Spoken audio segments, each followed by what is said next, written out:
In this module, we're going to be looking at the instruments of the orchestra and the human voice, which is, of course, the very first instrument.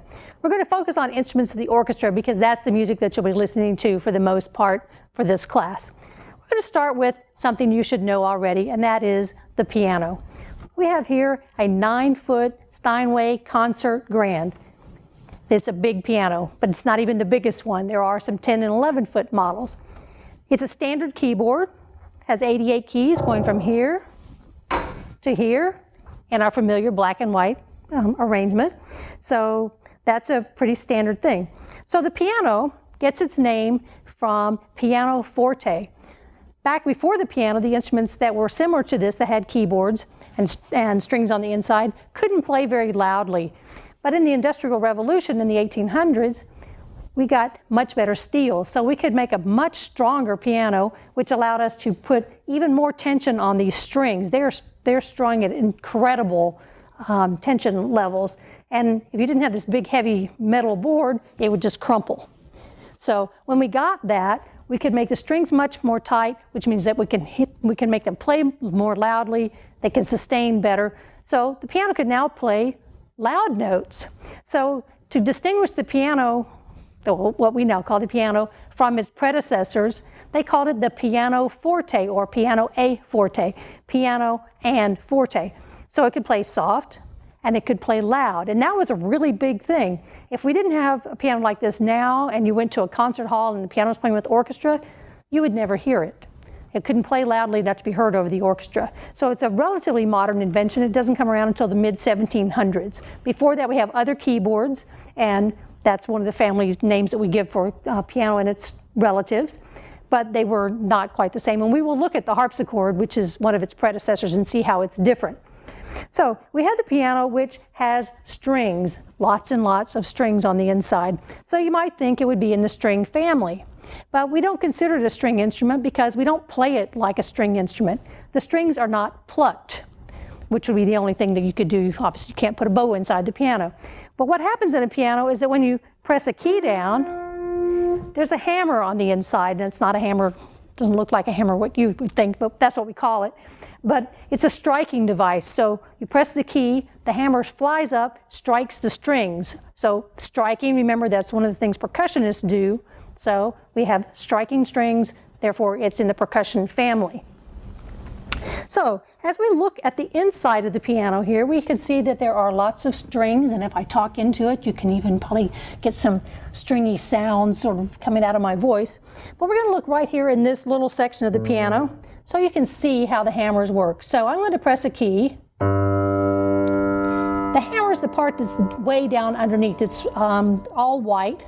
It's wrapped in a felt material so that you don't get a sound of wood striking the string. We've got the sound of a little more mellow. So we press down the string, and you can see that as long as I hold this key down, that hammer stays up, and the sound will continue as long as the strings can vibrate. So if I want to play lots of notes, either I can let them not go, or I have to keep my finger pressed down. So I keep my finger pressed down, but as soon as I let go, this thing drops down. It's a damper. So basically what this does is drop down on the vibrating strings and cuts them off. So that's why I can do short notes on the piano, because as soon as I let go of the key, this damper drops down, and it's got nice felt pads on it as well. Stops the vibration of the string, no vibration, no sound. So let's look at the strings in more detail. So we have our 88 keys. Now let's see how they work. So as we get into the piano here, we can see that there are lots of strings and these black things running across here and lots of little pegs and other things. So let's just start with how the piano actually works. So when I strike a key on the piano, what happens is what we call the hammer, which is actually a felt covered piece of wood, is thrown up against the string and makes the strings vibrate. So as long as I hold the key down, that sound will continue to resonate until the strings stop vibrating. Obviously, they can't vibrate forever. If I let go of the key, this goes down. And as soon as that drops, no more sound. This is called a damper. It drops down and it dampens all the strings so they can no longer vibrate, and that's what stops the sound. That's what allows us to play without the sound continuing on. If I hold the keys down, they keep ringing until I let go. So we have these all the way across for all the notes. We see that there are lots of peg things here and little pegs down in here and all the way down the piano. These are our tuning pegs. If you've ever listened to anybody tune a piano, you know that it can be a kind of a painful process. And why is it so hard to do?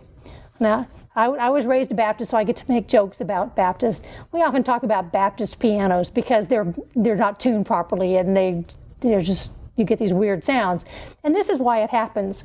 As we look closely at these strings, we can see that for each note right through this section, there are actually 3 strings. And they should all sound the same. So we have, and if I lift, all 3 strings have to be tuned exactly the same, or you get that old barroom saloon piano sort of sound. If they're not all tuned to match each other, when you strike that key, you don't get one note, you get multiple notes. So it's a really weird sound, and you know it because you've heard it. There are tons of badly tuned pianos all over the place. So a piano tuner has to tune not just 88 notes, multiply that times 3 strings on most of them, so we're up to 200 and something strings there. Once we get up to the higher ones, way up here, we still have 3 short little strings up in the top. But once you get farther down into the deep notes, these strings are really long. You can see that they stretch the entire length of the piano. So they're already meatier and produce more sound. So we don't need 3 of them to be able to get a good quality sound. So we see that the numbers reduce. Once we get over here, we have 2 strings per pitch. And when we get out to the very bottom, we only have 1. So tuning's a little easier at the bottom end because you have big fat strings to tune. Now, as I said, because of the Industrial Revolution, we could have these long sets of strings. I have here a piano string. This is a loose piano string. So you can see that this is a bass note. It's fairly thick. And no matter how hard I pulled this thing out and stretched it, I couldn't get it tight enough for you to actually hear a pitch if I plucked it. You know, that's silly, of course. But that's because I just can't make that much power between my 2 hands. Stretch it out on the piano, you anchor it with pins on both sides, get it really, really tight, then you get a sound. Then we use all the rest of this mechanism. This big body of wood is like a gigantic amplifier. So all these strings vibrate. This part is metal, where the strings are attached is all metal and really, really strong. But underneath here, I can't find a place to put my finger through, is wood.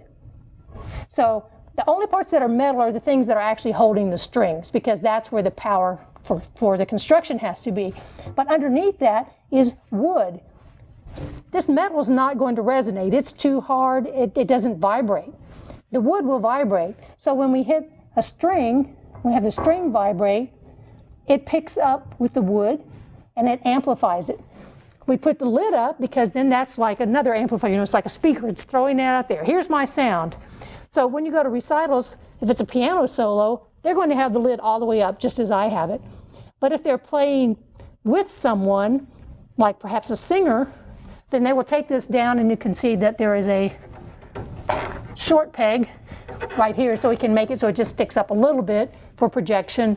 Or if it's a really soft instrument like a flute, they might close the lid altogether so that the piano doesn't overpower the other instrument.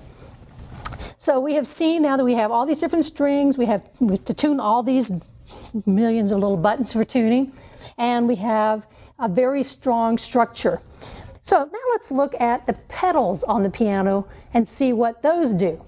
So on a piano we have, for a high-end piano like this one, we have 3 pedals. So each pedal does something different. The one that most people know, and if you've taken piano at all, you've used it, is the one that's on the far right. We call this the damper pedal. And you can see that every time I push this pedal, all the dampers rise up. This entire run of dampers just comes up. So what does that mean? It means that all these strings are going to keep vibrating while I play. You can even hear them vibrating a little bit now as I talk because they're picking up sound waves from my voice coming across them. So if I'm playing, obviously, look, Ma, no hands. I've played the keys, the sound keeps going. As soon as I take that pedal off, all the dampers go back down and it stops everything that was happening. It's a tricky thing to use because you have to know about your chord structures. If you're playing one chord and you've left the pedal down, but now you change to another chord that perhaps isn't the most compatible with it, I didn't take the pedal up, so now I have 2 chords mixed together. That one was not particularly horrible. What if I do? Yeah, it gets to be kind of an ugly sound if you get too many chords. So you have to be really judicious in your use of the damper pedal because it's going to let everything ring as long as that pedal is depressed.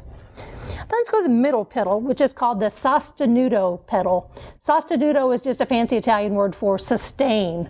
This is a really cool pedal. I just actually learned what it does today because I never used one on my piano. So what happens on this is that, say I'm going to play this nice bass note down here. And I want that note to keep ringing. I want it to keep sounding. But I need my fingers from that hand to play something else. And I don't want that something else to also sustain. I could use the damper pedal and that note would just keep ringing, but so would everything else I play. If I go to this other pedal, I can put my bass note down, and then I can play, and I don't get the sustain on those. It only sustains the note that was actually playing when I push the pedal down. So that allows you to get a nice sustain and still have 2 hands to play something else. So that's a useful thing. You don't see it written in the music very often, but it could be useful if you're trying to make an effect that you can't create any other way. The third pedal is the one on the far left, and its Italian name is the una corda, 1 string or 1 chord. And if you can see this, when I push it down, all the hammers shift. So what that does, remember, most of these things have 3 strings playing. When you push down that pedal, it shifts everything over a little bit, so when the hammer comes up, it only hits 1 string, hence the una corda. That's with the pedal down, with the pedal.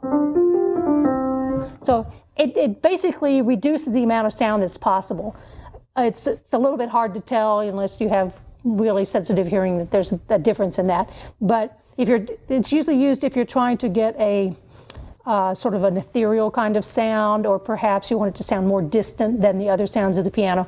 So you will see that notated in the part, una corda, tells us to put down the left-hand pedal. You might also still be using the right-hand pedal for the damper effect, so you get the 2 together and get some really interesting sounds. So basically, that's the piano. And now let's take a look at the harpsichord.